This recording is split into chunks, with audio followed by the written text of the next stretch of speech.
This place is incredibly clean, incredibly well maintained. Metal bar and push it towards me. It's going to come all the way around. And your goal is to get this metal bar to hit that piece of wood. Use as much force as you need. Don't be shy. I think so many people miss out on what's right around them. Looks pretty heavy. What do you think this thing weighs? It's beautiful. This is worth the trip alone, the Maryland Dove. And the purpose of the original Dove was to be the coastal trading vessel for the Maryland colony once it was established.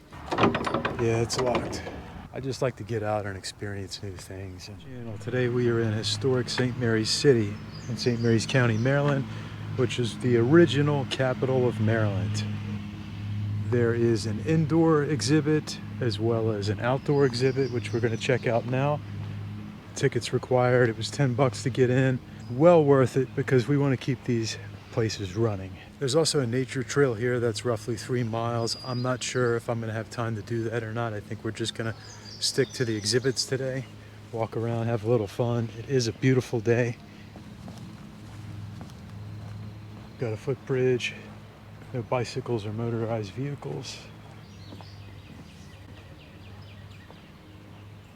This place is a lot bigger than I expected, actually. I wasn't really sure what to expect. Again, it's another place in St. Mary's County that I have never visited, even though I grew up here.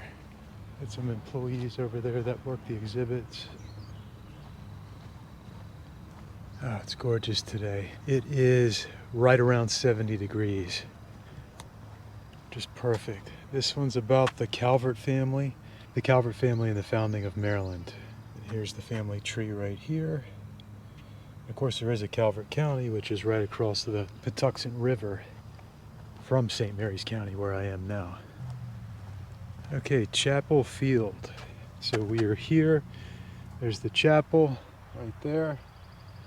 The town center, 1634, 140 colonists arrived. Wow. I don't remember if she said this was open to the public or not, but we're going to find out. There's something going on across the street here. Not sure what that is. Yeah, it's locked.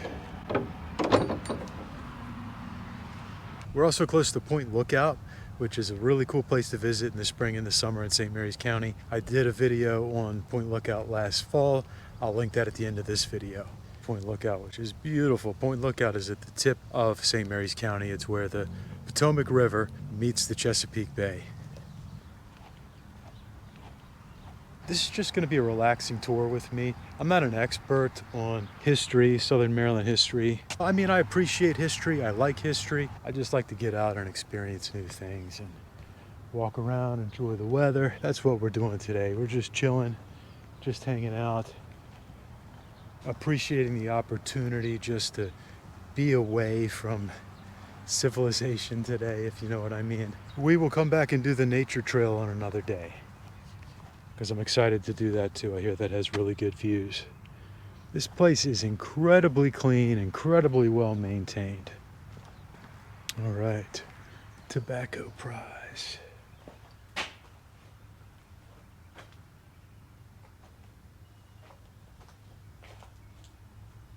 There is a lot to learn here.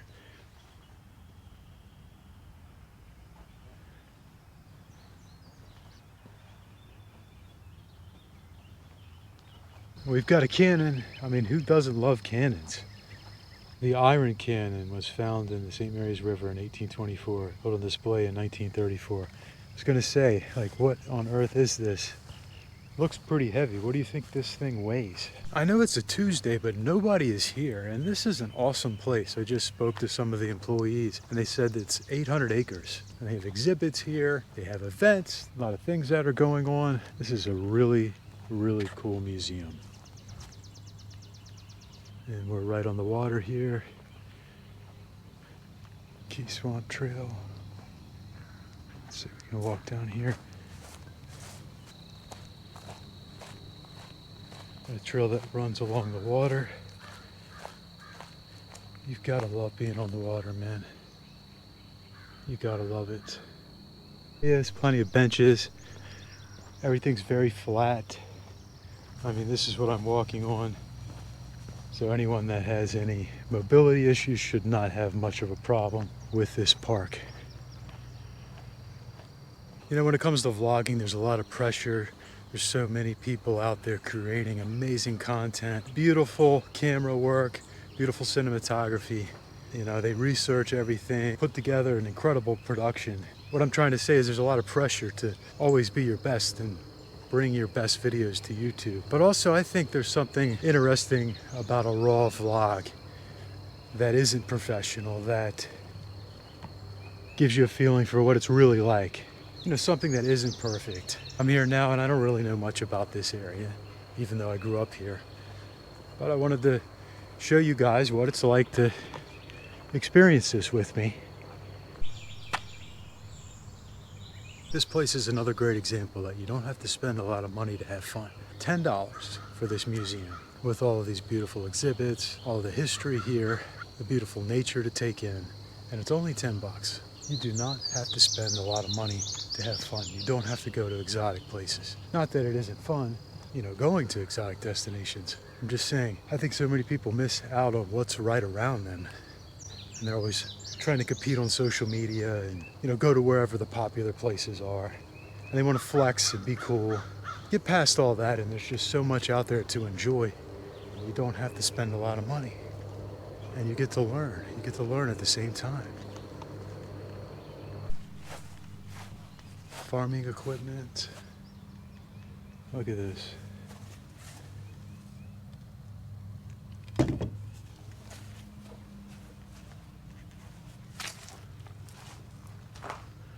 And some saws, axes, hammers. It's like a drill.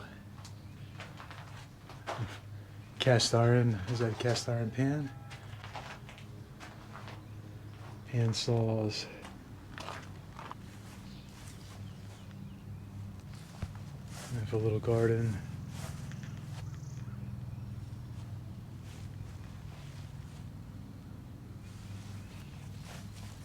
I just got some good advice from some of the employees. They said get down to the ship before the kids get here from school. I guess there's a field trip here. Not that, I mean, I love kids, but you know.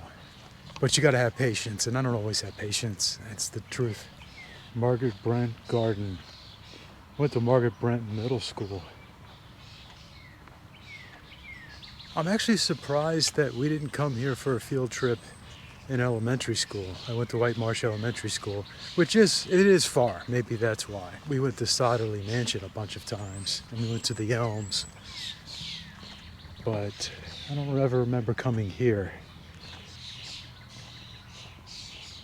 The trading. Tobacco is big.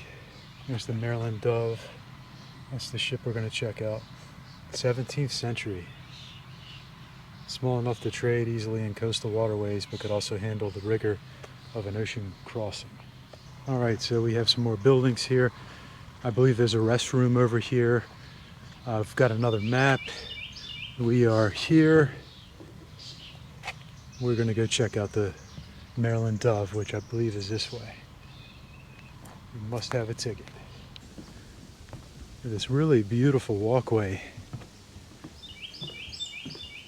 And you can see the ship, the Maryland Dove. Definitely the main attraction here. Well, at least for me anyway. Look at this thing, man. It's beautiful.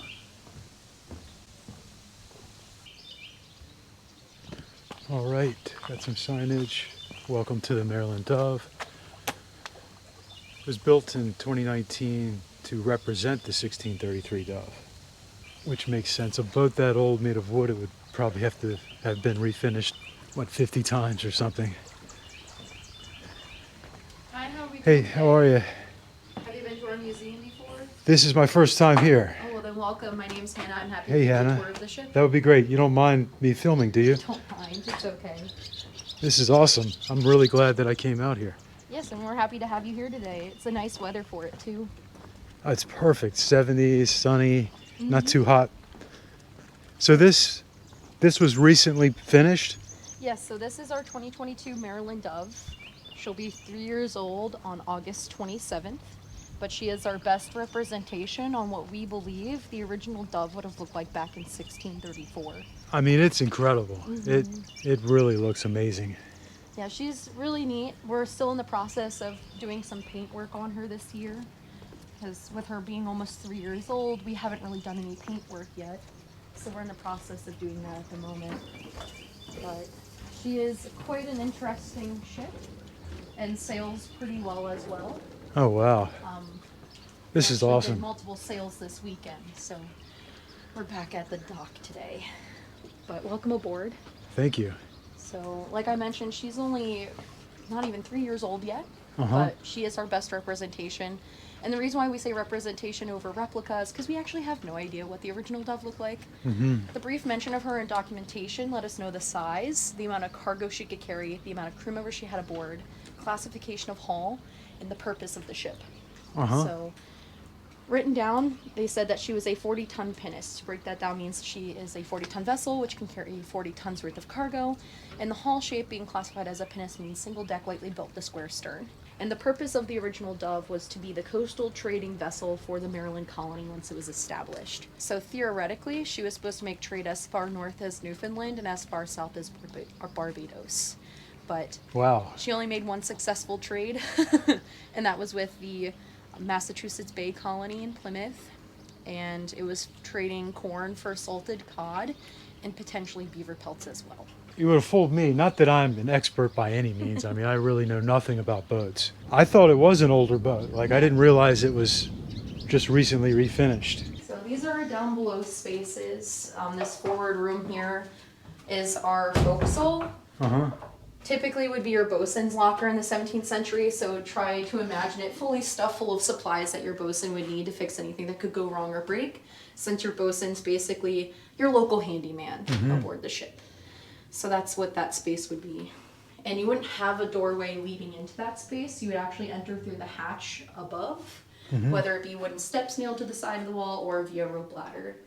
Now this space that we're standing in is the cargo hold. This is our least accurate spot here on the ship. Yeah. But then again, you don't really know for sure right? I mean, 18 months of documentation and you didn't actually, I mean, in your credit, like. So we knew that she was a 40-ton vessel and could carry 40 tons worth of cargo. So that's why I say it's not accurate in this space. Oh, okay. Because behind door number 2, we do have an engine room.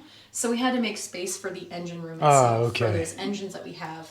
Because we're in modern day periods with docks around. We sometimes can't control the Okay. wind. And sometimes the wind is just non-existent and we need some help, especially on time schedules. So we have an engine room.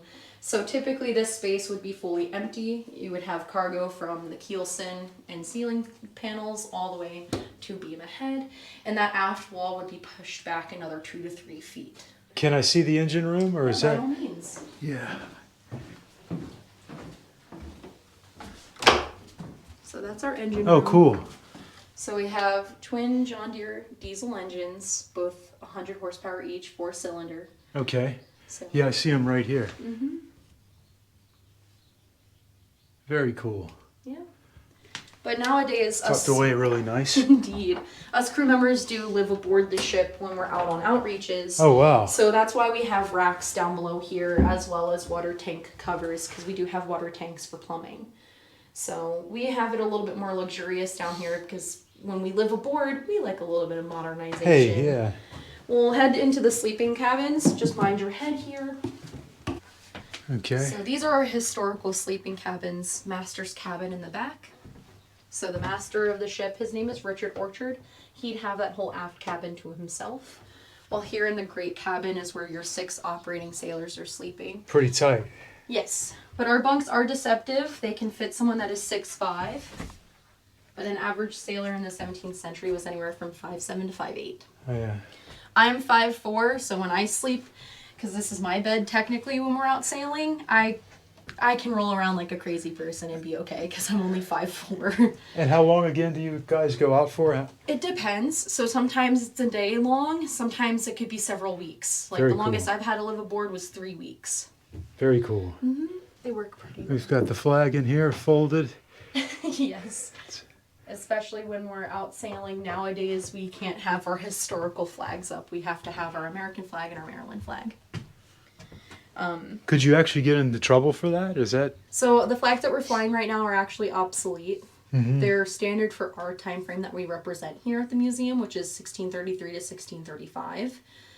But nowadays when we're out sailing, we have to have flags or colors that are flown for now. Okay. So if the Coast Guard sees us... Even though you're part of a historical museum. Yes. Yeah. But we're sailing in modern times. That's true. That's true. And there's a whole bunch of different laws. And we do work with the Coast Guard because we are certified through the Coast Guard to do passenger sails. So What was your name again? I'm Hannah. Hannah, thanks so much for the tour. I really No appreciate it. problem. Hannah's awesome. They did an amazing job with this ship. I can't believe they just finished it a few years ago. It's fooled me. I mean, I would really think that this ship is from the 1700s. I mean, it is just incredible. Even if you're not into sailing or boats in general, you've got to see this thing in person. They did an incredible job with this boat. Thanks again. Thanks for coming down. I was thinking that the people that worked here were volunteers, but they actually get paid by the state. How cool is that? How cool is that? And they actually go out sailing and stay on the ship. Pretty cool. One thing I learned today was I didn't give myself enough time. When you come here, make sure you give yourself enough time. You could easily spend half a day here, or even a full day, if you want to see all the exhibits, read all the plaques, go to all the nature trails. There's a bunch of nature trails here as well. So give yourself plenty of time. It's a lot bigger than it appears to be online. And that's a good thing. I mean, it's always great when you get somewhere and you realize, wow, this isn't exactly what I expected to be. There's a lot more going on. Rather than you show up somewhere and you're like, oh, this is it. A couple busloads of kids just showed up, so I got in here just in time to experience everything without the distractions. But hey, man, if I was a kid, I would love to come here. Like, you give a kid a sword and he becomes a knight or he becomes a king. And that's something that we lose as we get older. And I think it's important as we age to try to hold on to that inner child and experience things the way kids do. Hello. Welcome, All right. welcome. Please come on in, have a seat if you like, or stand, whatever works best for you. Welcome to the Print House. My name is Jerome. Hey, Jerome. Hello. The Print House was established in the 1680s by a lovely couple. Their names were William Nuthead alongside his wife Dinah. And William was a printer here in the colony. His job was to print government documents. Items like licenses, certificates, contracts, much like what you'll see posted here on the wall to your right. And because all those documents would have started off as something handwritten, they would go through a process known as typesetting, taking what was handwritten and putting it into a printable format. Typography? Is that what typography is? I'm not too sure. Topography is how land is like the land. Oh, the landscapes? Yeah, it's kind of like geography. Kind of like geography. Okay, Geography so is like 2D and topography is 3D. This is type. Yeah. Okay. So that's where this case behind me comes into play. So this is called a type case, and I liken the type case to a 17th century version of your own computer keyboard. In each of these cubby holes, there's a piece of metal, a piece of lead type, on which is either a letter, number, symbol, or blank.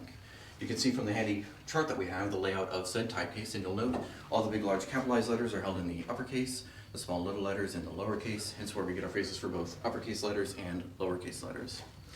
An individual known as a typesetter will grab their 17th century computer screen called a composing stick, and the typesetter will put every letter of every word in the composing stick upside down and backwards before moving it into a frame called a chase and moving that chase into the press. And while upside down and backwards sounds complicated, it really isn't. The typesetter is still working left to right. They just take each letter and flip it upside down. And to help the typesetter along, you'll see in each piece of lead type there's a little groove, a little notch. And note how some of the grooves line up with each other very nicely, and others are a little offset. That notch lets the typesetter know first that everything is aligned properly, so that way they can hopefully keep track of their B's and D's and mind their P's and Q's, because let's face it, in the lowercase, B's, D's, P's, and Q's look very similar to each other. Though with that being said, if they were to run out of a B, they could likely take a Q, flip it upside down, and use it as a substitute, for the most part. But that's also where some of those did not line up properly. That would let them know whether or not they were using the same typeface or the same font as we refer to it today. Think of it as the difference between using Times New Roman, Arial, Calibri, and the like. Okay. Now, as mentioned, the line would be made up in the composing stick, and then from there it would be moved into a frame called a chase. And once the document was complete and it was ready to print, that's when, much like printing today, they would use paper. However, in the 17th century, they would use what was known as linen paper or rag paper. The idea is that they would take their old clothes, their old linens, their old rags, put it into a barrel of water, vat of water, let it rot over the course of 6 weeks to maybe 2 to 3 months, after which they would beat the fibers to a pulp, added some glue, added some horsehair, mix it, sift it, strain it, stretch it, press it flat, let it dry, and then they would have linen paper. If you've ever held or felt a US dollar bill, that is also a form of linen paper. Okay. It's one of the reasons why it can survive being washed in the laundry and it coming out just fine. Now today we're just using modern pulp paper, just paper made from trees, nothing too fancy about it. The paper would be set into the tympan, and then the frisket would be lowered over on top to help secure the paper in place. Applied onto the type, of course, would be the ink. Again, imported from England, it was a mix of linseed oil, boiled pine tree rosin, and something known as lampblack. Fancy way of saying soot, the leftover burnt remains or remnants of candles or candle wicks. An apprentice known as an inker would apply a small amount of ink onto one of these ink balls or ink pads, and they would massage the ink from one pad to the other before applying it onto the type. Now, would you like to apply some ink onto the document? Okay. I'll show you what I'd like you to do, okay? What's your name, sir? Phil? Phil. All right, Phil. Using a gentle rocking motion, lifting and rocking, go ahead and apply a coating of ink onto the type there, please. Ultimately, we're just aiming for a nice thin coating of ink. I'm also told that a master printer is one such that they would never have any ink on themselves because they would have their apprentice do the work for them. I can't claim to be a master printer because I tend to get ink on me all the time. This ink does not wash off.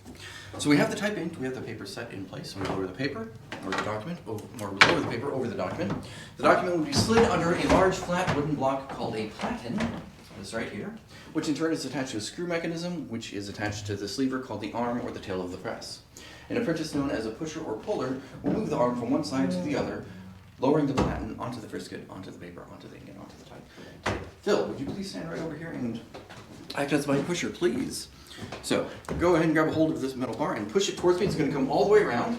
And your goal is to get this metal bar to hit that piece of wood. Use as much force as you need. Don't be shy. That's it. And go ahead and bring it all the way back. Or I can push it all the way back for you if you like. That works too. And if all goes well, we should have one freshly inked and printed document by Phil. Let's see how it looks. All right, look at that. Sure enough, we do. I'm a pro. All right. And here you have one example printed of an indentured servant contract. Amazing. All right. Thank you, Jerome. No, you're most welcome. You're most welcome indeed. Big shout out to Jerome and Hannah for the amazing tour and taking their time and sharing so much history with me here in St. Mary's City. Great place. You gotta come. I'm ready to come back. I wish I had more time, but unfortunately, that's all I have time for today.